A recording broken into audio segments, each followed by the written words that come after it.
అంత. నంబర్ 3 అవసరం. నంబర్ 4 సంపూర్ణ సిద్ధి కొరకు.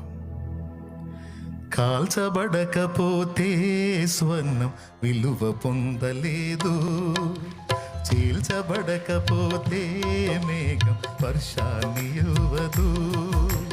కాల్చబడకపోతే స్వర్ణం విలువ పొందలేదు, చీల్చబడకపోతే మేఘం వర్షాన్ని ఇవ్వదు.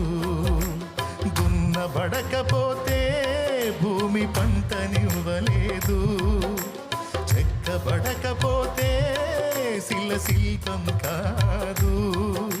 శ్రమల కొలిమిలు కాలకపోతే యేసు రూపు రాదు. నువ్వు శ్రమల కొలిమిలు కాలకపోతే యేసు రూపు రాదు. నమ్మునిస్తమా, ఇది సత్యం, వీడబోకుమా విశ్వాసం. నీ ఆశ నిరాశ కానే కాదు, వేదన ఎందుకు? నీ కన్నీరు కలకాలముండదు, కలతే చెందకు.